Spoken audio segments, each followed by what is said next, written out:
12절부터 보겠습니다. 몸을 돌이켜서 나에게 말한 음성을 알아보려고 돌이킬 때 일곱 금촛대를 보았는데 촛대 사이에 인자 같은 이가 발에 끌리는 옷을 입고 가슴에 금띠를 띠고. 그래서 이 몸을 돌이켰다 이렇게 육신적인 몸을 돌이키는 게 아니고 이제 탈바꿈을 했다라는 거예요. 예, 그래서 돌이키면서 이제 일곱 금촛대 보았는데 촛대 사이에 인자 같은 이가 이렇게 나오잖아요. 그럼 촛대는 일곱 교회라 그랬잖아요. 그죠? 일곱 교회가 하나의 성전인 나를 얘기한다 그랬죠. 일곱 교회, 일곱 촛대가 하나의 금촛대 통쳐서 이렇게 만들었다. 연결되게 해서 만들었다 그랬잖아요. 그 촛대 사이에 인자 같은 이가 있는데, 그러니까 주님이 계시는데, 그게 이제 사자라는 거죠. 사자. 그러니까 복음을 전하는 사자가 이제 주님과 같은 권세를 가지고 있다라는 거를 이렇게 말을 하고 있는 거예요. 네. 그러니까 맹세의 교회 안에 이제 그 영이신 이제 예수님이 이제 그 교회 안에 이제 오셨는데, 예, 그러니까 이 예수님도 인자고 우리도 인자인 겁니다. 계시록 15장 5절에서 7절. 이후에 내가 보니 하늘의 정거 장막의 성전이 열리며 일곱 재앙을 가진 일곱 천사가 일곱 사자가 성전으로부터 나와서 맑고 빛난 세마포 옷을 입고 가슴에 금띠를 띠고. 그러니까 일곱 사자가 맹세의 사자가 세마포 옷을 입고 가슴에 금띠를 띠고 이렇게 나와 있죠. 그래서 예수님이 예수님의 사역을 대신할 그런 자도 인자라고 이렇게 묘사를 하는 거예요. 우리는 사람의 아들 지난번에 얘기했잖아요. 예수님이 왜 헬레니즘 시대에 왔는가? 신인본주의. 하나님이 사람이 될 수 있다. 그거를 그래서 이제 그 토대 위에 헬레니즘의 토대 위에 예수님이 오셨다라는 거예요. 이제 그 포데로스에서 발을 덮는 에베소서 6장 14절 15절에 진리로 너희 허리띠를 띠고 의의 호신경을 붙이고 평안의 복음이 준비한 것으로 신을 신고. 이사야서에 보면은 복음 들고 산을 넘는 자들의 발이 어찌 그리 아름다운고 이렇게 얘기를 하잖아요. 그 이제 발을 덮는 이제 옷을 입었대요. 그게 이제 복음의 비밀을 얘기하는 겁니다. 발을 덮었다. 그 복음이 이제 전하는 그게 비밀스럽다라는 것입니다. 그래서 발 덮는 옷을 입었다 이렇게 얘기를 하는 것입니다. 그리고 이제 이 허리 그 가슴에 띠를 띠었다 이렇게 이제 이야기를 하고 있는데요. 보통은 이제 허리띠를 띠잖아요. 진리로 허리띠. 에베소서 6장 15절 아까 읽었는데 진리로 허리띠를 띠고 가슴에는 의의 호신경, 의의 흉갑을 이제 이렇게 또 붙이고 이렇게 얘기하거든요. 다니엘서 10장 5절에도 세마포 옷을 입고 허리에는 정금띠를 띠었고 이렇게 이제 진리의 허리띠를 동이고 이렇게 이야기를 복음의 전사 얘기를 이제 에베소서에서 이야기를 하고 있잖아요.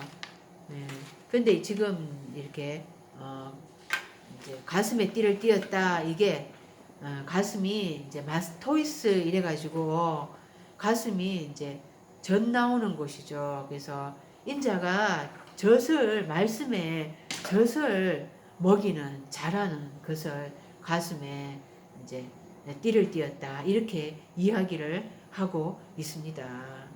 14절에 그의 머리와 털의 희기가 흰 양털 같고 눈 같으며 그의 눈은 불꽃 같고 머리가 이제 케팔레라고 이렇게 얘기를 하거든요. 그러니까 우리의 모든 것이 머리에 지배를 받잖아요. 두뇌에서 이제 우리를 이렇게 조정을 하죠. 그래서 이 머리가 이제 조정을 하는 곳인데요. 양털 같고 하니까 따뜻하다. 눈 같다 하니까 차다 이 말인 것입니다.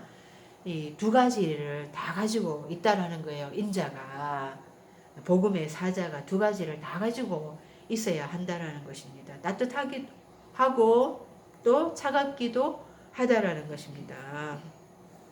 하나님이 따뜻하기도 하시는데 늘 따뜻하기만 하다면은 그러니까 공의가 이루어질 수가 없잖아요.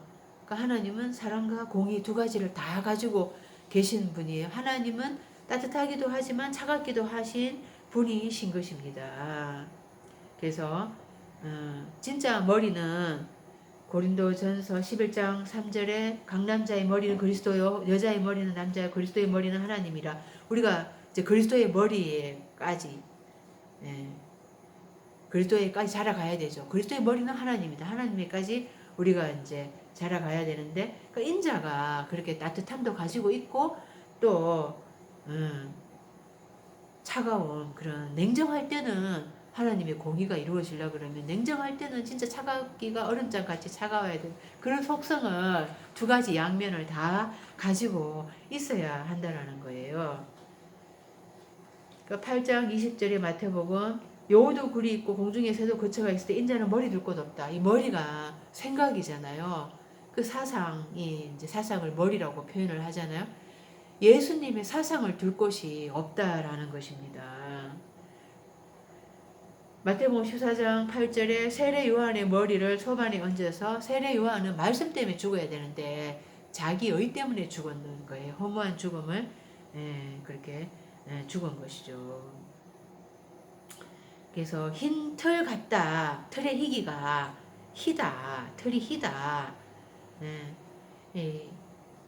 그래서 계시록 3장 5절에 이기는 자는 이와 같이 흰 옷을 입을 것이요 내가 그 이름을 생명책에서 결코 지우지 아니하고 그 이름을 내 아버지 앞과 그의 천사들 앞에서 시인하리라. 이 흰 옷을 입을 것이다. 이 흰 옷이 그 계시록 7장 14절에 보면은 그 인침을 받는 자들이 이야기가 나오거든요. 144천 이야기가 나오는데 이들은 한란에서 나오는, 큰 한란에서 나오는 자들인데 그리스도 예수의 피에 자기의 옷을 씻어서 희게 하였다 이렇게 얘기하거든요. 그러니까 옷이 휘어질라 그러면, 내 삶이 휘어질라 그러면, 그리스도 예수의 세마포 옷처럼 희게 되려 그러면은 한란을 통과해야 된다라는 거예요. 그리스도의 피는 붉잖아요. 그 붉은데 어떻게 옷이 희게 될 수가 있어요? 근데 그 한란, 가장 큰 한란은 십자가이죠. 십자가의 그 한란이죠. 그 한란을 통과해 나오면서 내 삶이 정결하게 그렇게 씻음을 받는다라는 것입니다. 그렇게 생각이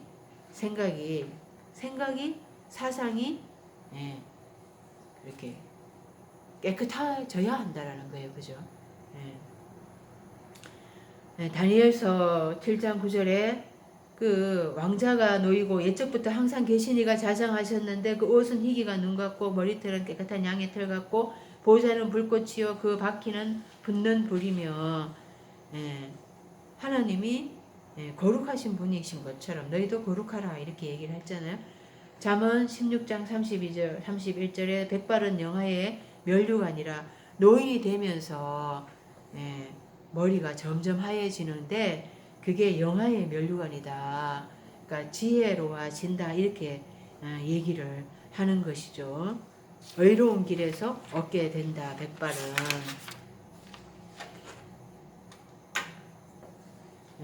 눈, 옵달모스라고 합니다. 그러니까 눈 같으면, 눈이 계시록 5장 6절에 또 내가 보니 보좌와 네 생물과 장로들 사이에 한 어린 양이 서 있는데 일찍이 죽임을 당한 것 같더라. 그에게 7 뿔과 7 눈이 있으니 이 눈들은 온 땅에 보내심을 받은 하나님의 7 영이니라. 그러니까 눈이 영이라고 얘기를 하는 거예요. 눈이 밝으면은 마태복음 그 밑에 6장 22절에 눈은 몸의 등불이니 눈이 성하면 온몸이 밝으실 것이요. 눈이 보배다라고 얘기하잖아요. 그러니까 영이 밝으면은 내가 밝아진다라는 거죠. 계시록 19장 2절에 그 앞에지 지금 6페이지를 보면 그 눈은 불꽃 같고 그 머리에는 많은 관들이 있고 또 이름 쓴 것 하나가 있으니 자기밖에 아는 자가 없고 눈이 불꽃 같다 얘기를 하고 있습니다. 그러니까 눈이 영이라 그랬잖아요. 모든 것을 다 감찰하고 있고 또 영이 말씀이잖아요. 그 하나님은 그 소매라는 불이다. 하나님이 말씀으로 다 태우는 거예요. 더러운 것들을. 다니엘 10장 6절에 그 몸은 항옥 같고 그 얼굴은 번개빛 같고 눈은 횃불 같고 이런 것들이 다 비유적인 것이죠. 15절에 그의 발은 풀무불에 단련한 빛난 주석 같고 그의 음성은 많은 물소리와 같으며 그러니까 발이 빛난 주석 같다. 그러니까 정복하는 그런 의미가 있죠. 발이. 그리고 여호와의 음성은 많은 물소리와 같다. 이렇게 얘기를 하잖아요. 그 아주 우렁차고 크고 16절에 그의 오른손에 7 별이 있고 그의 입에서 좌우에 날성금이 나오고 그 얼굴은 해가 힘있게 비치는 것 같더라. 오른손이라고 해서 우리의 그런 이런 오른손을 얘기하는 게 아니고 그 덱시오스라고 이렇게 얘기를 하고 있죠. 덱시오스 그러니까 오른쪽에 이렇게 얘기할 때 이게 어디에서 유래를 하는가 하면은 다니엘서 12장 3절에 지혜 있는 자는 궁창의 빛과 같이 빛날 것이요 많은 사람을 옳은 대로 돌아오게 한 자는 별과 같이 영원토록 비치리라. 옳은 데라는 것입니다. 그러니까 이 옳은 데 가는 게 옳은이 히브리어로 차다크 올바르다 의롭다 이런 뜻인 거예요. 하나님의 옳은 하나님의 의로운 이런 뜻인 거죠.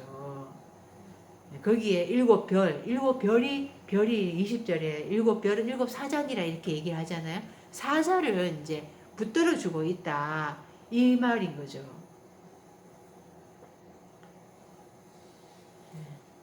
그래서 마태복음 22장 44절에 내가 네 원수를 네 발 아래에 둘 때까지 내 우편에 앉아 있으라. 하나님의 오른쪽 의로운 쪽에 앉아 있으라.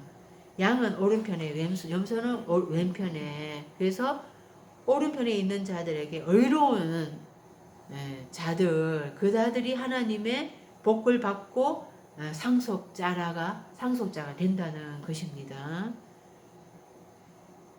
고린도전서 13장 12절에 우리가 지금은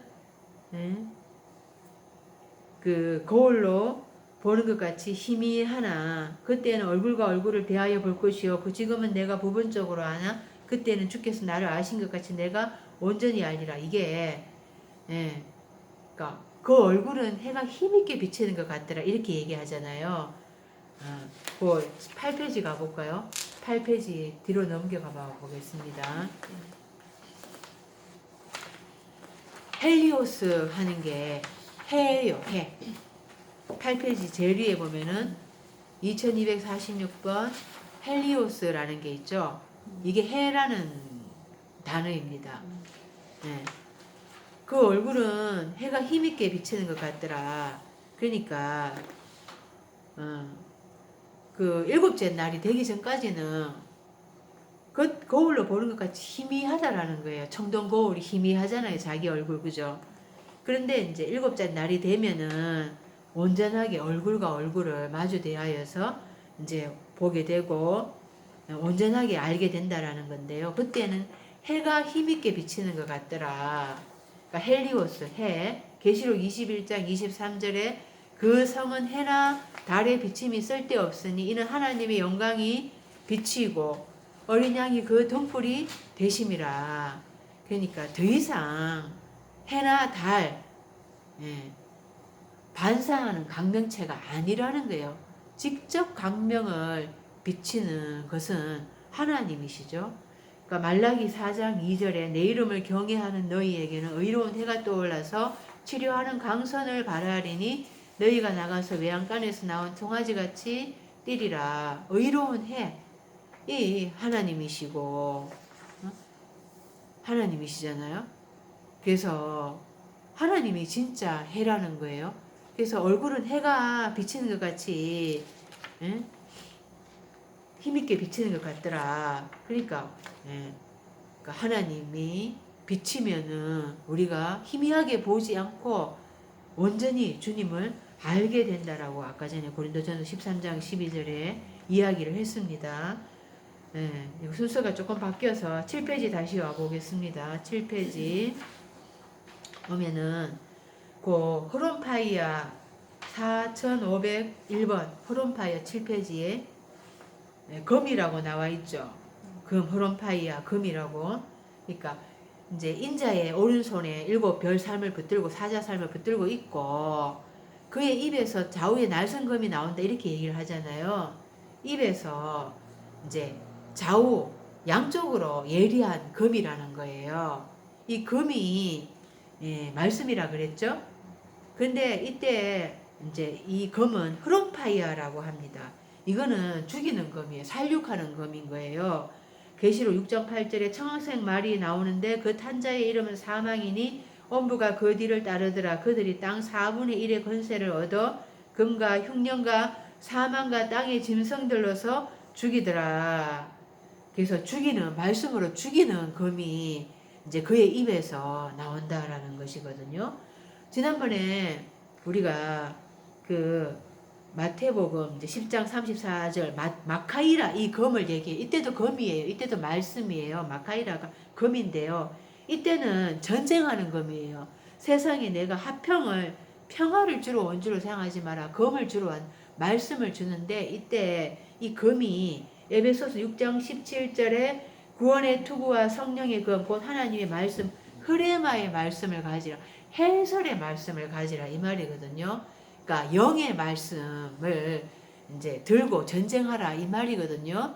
그래서 이때는 이제 전쟁하는 싸우는 금을 내가 싸우는 무기를 얘기하는 거고 흐레마의 말씀으로 그 무기를 가지고 전쟁하는 거고요. 이제 금은 흐름파이어는 이제 말씀으로 죽이는 살육하는 금이라는 것입니다. 그래서 이제 인자의 모습을 이렇게 이제 비유를 다 해놨잖아요. 그런 권세를 가진 거를 이야기하는 거죠.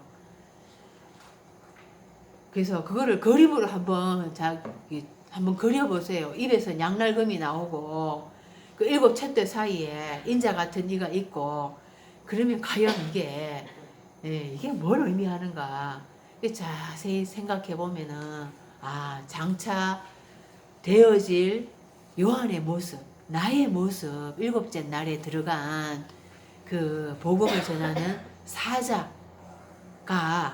그런 하나님과 같은 그리스도와 같은 권세를 가진다라는 것을 그렇게 표현을 한 거죠. 나의 모습이구나 이렇게 우리가 생각할 수가 있습니다.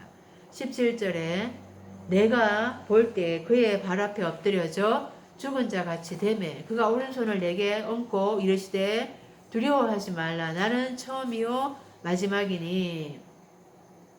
그래서 죽은 자 같이 이제 되었는데 오른손을 내게 얹어서 두려워하지 말라 나는 처음이요 마지막이니 사람이라는 거예요.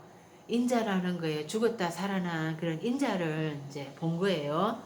18절에 곧 살아있는 자라 내가 전에 죽었었노라. 내가 시체 삶이었다. 영적 사망에 그런 처해 있었다. 이제 세세토록 살아있어 사망과 엄부의 열쇠를 가졌노니 살아있다. 그러니까 고린도전서 15장 23절에서 26절 가나 각각 자기 차례대로 되리니 먼저는 첫 열매인 그리스도요 다음에는 그가 강림하실 때에 그리스도에게 속한 자요. 그리스도가 첫 열매가 되고 우리도 그리스도에게 속하여서 이제 부활하게 된다. 그래서 살아있는 삶이다라고 자기가 지금 인자가 이렇게 얘기를 하고 있는 거죠. 내가 전에 죽었는데 지금 살아있다. 이제 세세토록 살아있어. 사망과 엄부의 열쇠를 가졌다. 열쇠를 가졌다. 이렇게 얘기를 했는데요. 이게 이제 클레이스라는 자물쇠입니다. 자물쇠가 돼야 됩니다. 열쇠는 열기도 하고 또 잠그기도 하잖아요. 클레이오에서 이렇게 유래를 했는데요. 이게 닫다라는 뜻인 거예요. 그러니까 계시록 20장 1절에서 3절에 그 사자가 무적에게 자물쇠를 가지고 용을 잡아가지고 사탄을 잡아가 천년 동안 결박해서 무적에게 던져 넣잖아요. 그러니까 천년이 차도록 이제 못 나오게 하잖아요. 그렇게 결박을 하는 자물쇠를 가진다 이 말인 것입니다. 그래서 마태복음 16장 19절에 천국의 자물쇠를 네한테 주는데, 그러니까 땅에서 무엇을 매면 하늘에서 매일 것이요 풀면은 하늘에서 풀리라.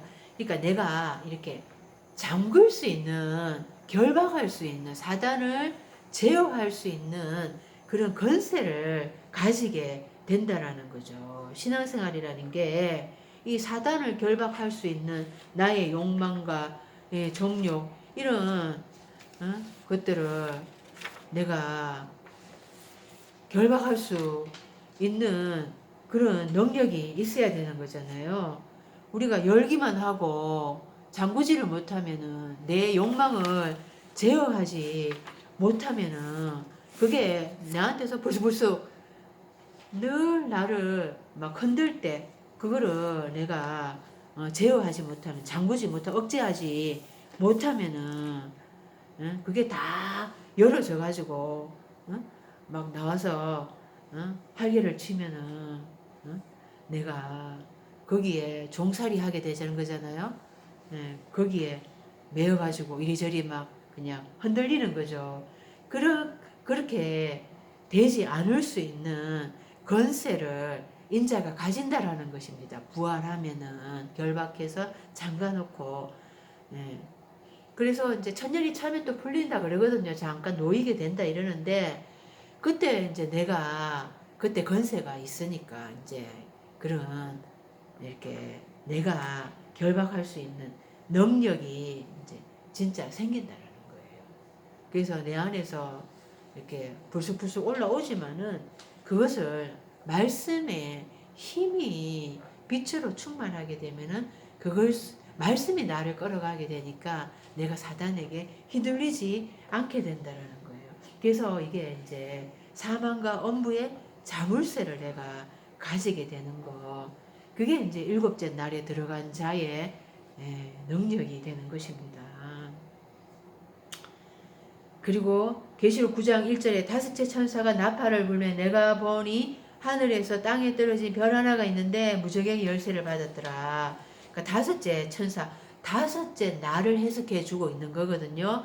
하늘에서 땅에 떨어진 별 하나, 이게 이제 사단이죠. 하늘에 전쟁을 치르잖아요. 두 개의 하나님이 하늘에 있다 그랬죠. 내가 진짜 하나님, 가짜 하나님 같이 섬기고 있다 그랬죠. 그래서 아버지도 섬기지만은 하나님도 섬기지만 사단도 섬기고 있다 그랬죠. 근데 사단이 하늘의 전쟁에서 이제 지게 되면은 떨어지죠. 땅으로 와가지고. 근데 그 가짜 사단이 무저갱 열쇠를 받아가지고 자물쇠를 받았는데 그 무저갱을 여니까 구멍에서 하드기 연기 같은 연기가 올라오니까 어두워지는 거예요. 그래서 황충이 땅에 있는 정갈이 권세와 같은 권세를 받았더라. 그러니까 이게 다섯째 날에는 이거를 이게 결박할 수 있는 그런 능력이 다섯째 날에는 없는 것입니다. 그래서 연기 같은 연기가 그 연기가 이제 어둡게 되는 거죠. 그래서 일곱째 날에 이제 내가 그리스도와 함께 죽고 부활할 때 그때 권세가 이제 있는 거 생기게 되는 거예요. 3일 낮, 3일 밤이라고 그랬잖아요. 어쨌거나 3일이란 숫자를 사용을 해서, 그러니까 빛과 어둠이 이제 내 안에서 뚜렷하게 강화가 되니까, 거기 분별이 되니까 이제 어둠을 제어할 수가 있게 된다라는 거예요. 그게 일곱째 날에 들어와야 된다라는 것입니다. 그 세세토록 살아 있어 이렇게 얘기를 했죠. 그게 우리가 이제 영생이라고, 영원한 생명이라고 얘기할 때, 영원이라고 얘기할 때 그 아이온이라는 게 영원으로 번역을 개역 개정해서 하고 있거든요. 근데 이게 이제 세세토록 이렇게 얘기를 하면서 원어에는 에이스투스 아이오나스 톤 아이오논 이렇게 얘기를 하고 있어요. 원어로는. 그래서 에이스라는 게 뭐뭐에 이루고자 이런 뜻이에요. 지금 투스 아이오나스 뭐뭐에 이루고자 투스 아이오나스 이거는 목적격이에요. 근데 톤 아이오는 이거는 이제 소유격이거든요. 그래서 우리는 영혼이라고 하지만은 우리가 죽고 난 다음에 그 뭐 생명을 참 생명을 누리는 것이 아니다. 복음은 현재화 되어야 된다. 나의 지금 현재의 내가 복음화가 되어야 한다. 성경은 그것을 말을 하고 있다라고 얘기를 했습니다.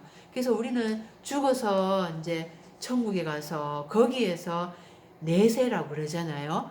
영원한 생명을 천년 하여튼 뭐 하여튼 영원토록 찬양하면서 영원한 생명을 누려 그게 아니라는 것을 그래서 세세토록 살아있어 죽고 난 다음에 얘기를 하는 게 아닌데 세세토록 이렇게 번역을 하고 있습니다. 이거를 이제 에이스투스 아이오나스 톤 아이오는 그래서 투스 아이오나스 그러니까 우리는 일곱째 날에 들어가서 일곱째 날에 그 참 생명을 내가 지금 여기에서 맛보고 이제 누려야 되는데 그거를 이제 내세라고 성경은 번역을 하고 있는 거죠. 그러니까 내세에 가서 이제 영원한 생명을 누린다. 그 내세가 이제 우리는 지금 현재화 시켜야 된다. 미래를 점령을 해야 된다라고 생각을 해야 되고요. 그래서 앞에 아이오나스는 현세라고 얘기를 하고 응? 뒤에 아이오노는 내세라고 이야기를 하고요. 그래서 내세 삶에 속한 현세 삶에 이루고자 이렇게 번역을 할 수가 있습니다. 그러니까 내세를 일곱째 날을 그거를 나의 현재화 시켜야 된다. 이런 뜻으로 우리가 이제 번역을 해야 한다라는 거죠. 그 일곱째 날을 지금 내가 현재화 시켜서 지금 내가 여기에서 그러니까 그 내세라고 하는 그 참 생명을 지금 내가 현재에서 누리고자 그것에 이루고자 해야 한다 이런 뜻을 가지고 있는 것입니다. 그래서 이거 계속 이제 성경에는 영원한 생명이라 세세토록 이렇게 번역을 하고 있지만 죽고 난 다음에 이야기를 하고 있는 것이 아니다라는 것입니다. 19절에 그러므로 네가 본 것과 지금 있는 일과 장차 될 일을 기록하라. 본 것 과거잖아요. 지금 있는 일 현재잖아요. 그러니까 하여튼 알아보았던 네가 알아보았던 깨달았던 그런 거 하고 또 지금 네가 현재 있는 거 하고 그래서 장차 될 일, 장차 될 그러니까 성경이 어떤 미래에 일어날 그 묵시적인 게 아니라고 얘기를 했습니다.